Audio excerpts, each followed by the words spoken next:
என் நெஞ்சில் குடியிருக்கும்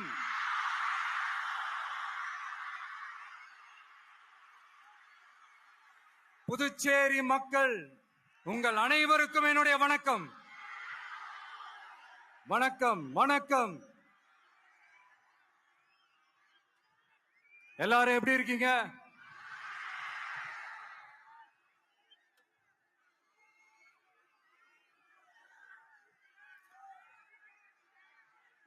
இந்த ஒன்றிய அரசுக்கு தான் தமிழ்நாடு ஒரு தனி மாநிலம், புதுச்சேரி ஒரு தனி யூனியன் பிரதேசம். அவங்களுக்கு தான் தமிழ்நாடு தனி, புதுச்சேரி தனி, இப்படி எல்லாம் இருப்பாங்க. ஆனா நமக்கெல்லாம் அப்படி கிடையாதுங்க. நாமெல்லாம் வேறு வேறு கிடையாது. நாம எல்லாரும் ஒண்ணுதான்.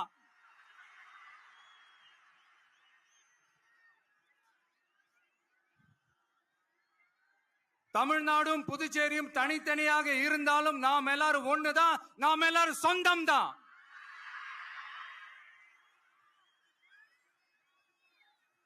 வேற வேற வீட்டுல, வேற வேற ஊர்ல, வேற நாட்டுல, வேற ஸ்டேட்ல இருக்கிறதுனால நாம் எல்லாரும் சொந்தங்கள் இல்லைன்னு ஆயிட முடியுமா?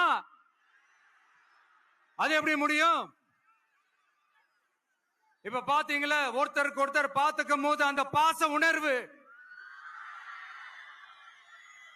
அதுதாங்க. அது மட்டும்தான். அது இருந்துட்டாலே போதும், வேற எதுவுமே தேவையில்லை.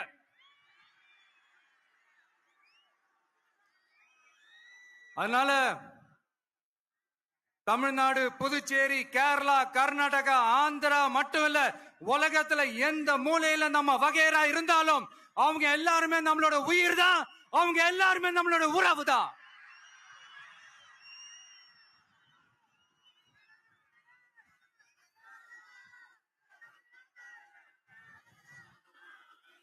புதுச்சேரினாலே உடனே ஞாபகத்துக்கு வர்றது மணக்குள விநாயகர்,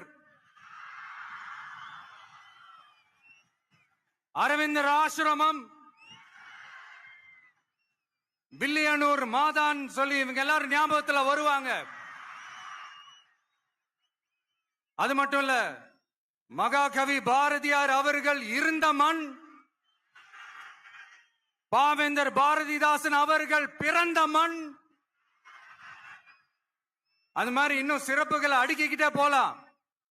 ஆனா அரசியல்னு வந்துட்டா ஒரு முக்கியமான விஷயத்தை பத்தி நம்ம சொல்லி ஆகணும். 1977 புரட்சி தலைவர் எம்ஜிஆர் அவர்கள் தமிழ்நாட்டில் ஆட்சி அமைச்சாங்க. ஆனா அதுக்கு முன்னாடியே 1974லயே இங்க புதுச்சேரியில அவங்களோட ஆட்சி அமைஞ்சது.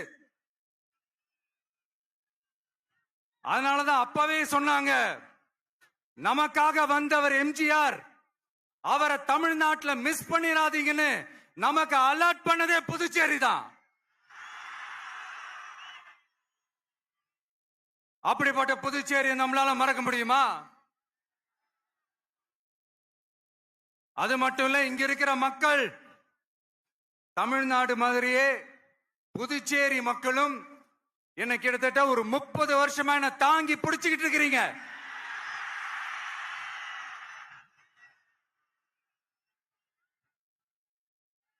அதனால இந்த விஜய் தமிழ்நாட்டுக்கு மட்டும்தான் குரல் கொடுப்பான்னு நினைக்காதீங்க. அப்படி பண்ணாத தவறு புதுச்சேரி மக்களுக்கும் சேர்த்துதான் குரல் கொடுப்பான். அது என்னுடைய கடமையும் கூட. அதனாலதான் இங்க நீங்க ஃபேஸ் பண்ற பிரச்சனைகளை பத்தி இன்னைக்கு நான் பேசுறதுக்காக வந்திருக்கிறேன். அது மட்டும் இல்ல, இந்த புதுச்சேரி கவர்மெண்ட்டை பத்தி நாம சொல்லியே ஆகணும். இது டெஃபினட்டா தமிழ்நாட்டில் இருக்கிற மாதிரி நம்ம திமுக கவர்மெண்ட் மாதிரி கிடையவே கிடையாது. ஏன்னா வேற ஒரு அரசியல் கட்சி நடத்துற நிகழ்ச்சியாகவே இருந்தாலும் அந்த நிகழ்ச்சிக்கு தன்னெழுச்சியா வர நம்ம மக்களுக்கு பாதுகாப்பு கொடுத்து பாரபட்சமே காட்டாம இந்த கவர்மெண்ட் நடந்துகிட்டு இருக்கிறாங்க. அப்படிப்பட்ட இந்த புதுச்சேரி கவர்மெண்ட்டுக்கும் நம்ம புதுச்சேரி சிஎம் சார் அவர்களுக்கும் இந்த நேரத்தில் என்னுடைய மனப்பூர்வமான நன்றிகளை தெரிவிச்சுக்கிறேன்.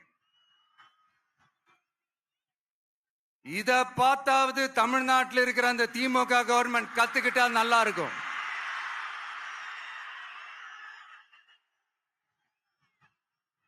ஆனா அவங்க கத்துக்க மாட்டாங்க. பரவாயில்ல, வரப்போற எலெக்ஷன்ல 100% கத்துக்குவாங்க.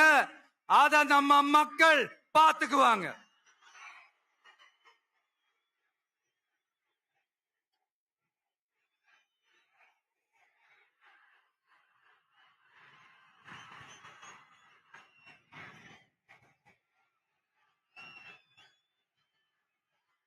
புதுச்சேரியில் இருக்கிற கவர்மெண்டோட கூட்டணி ஆட்சியில இருந்தாலும் புதுச்சேரிய ஒன்றிய அரசு எதிலையுமே கண்டுக்கல் என்றது புதுச்சேரி மக்களான உங்களுக்கு நல்லாவே தெரியும்.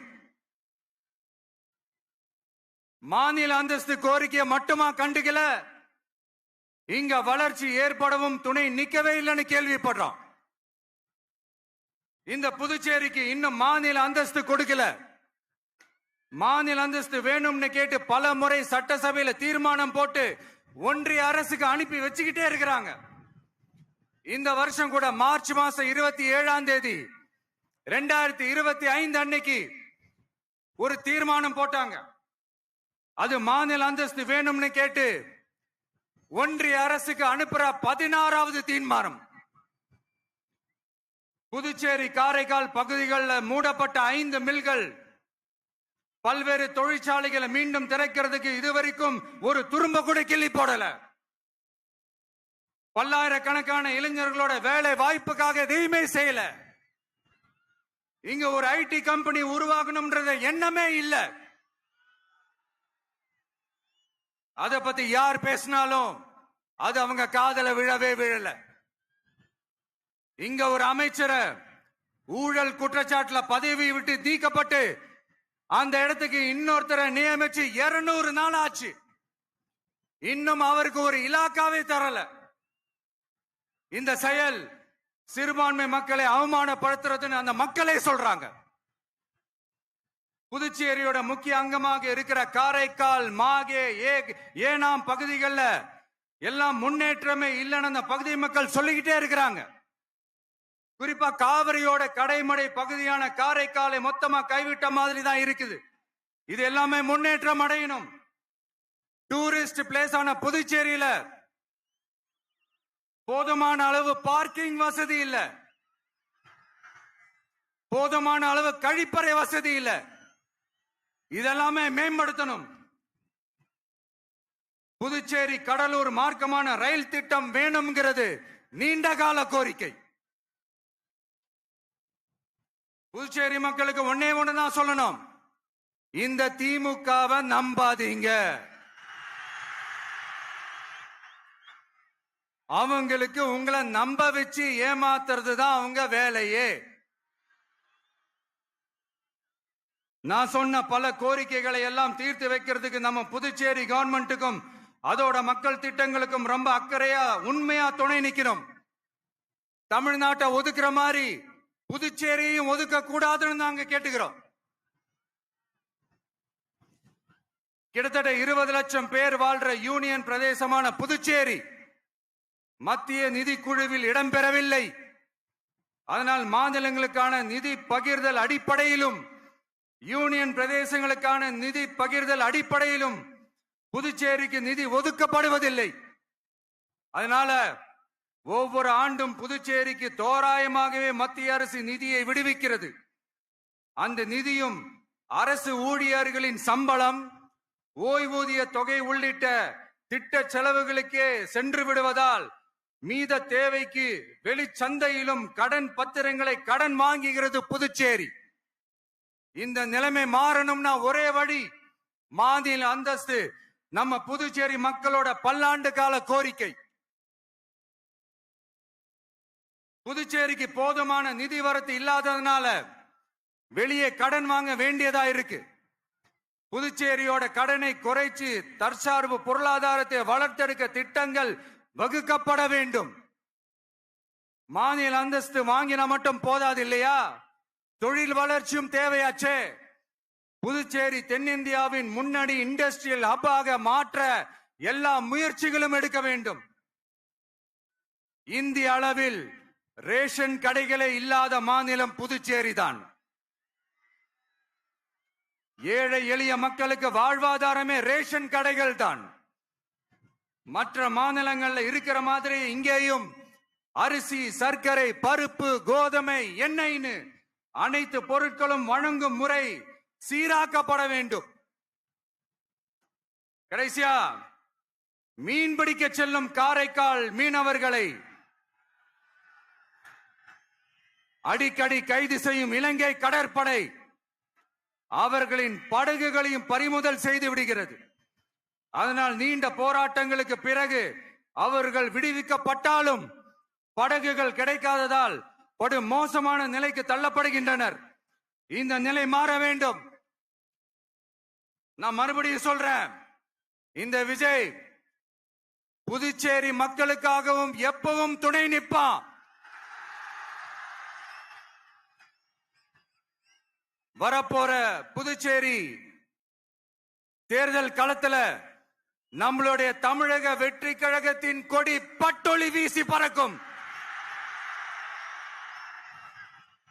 கான்பிடண்டா இருங்க, நல்லதே நடக்கும். வெற்றி நிச்சயம். மீண்டும் சந்திக்கும் வரை நன்றி, வணக்கம்.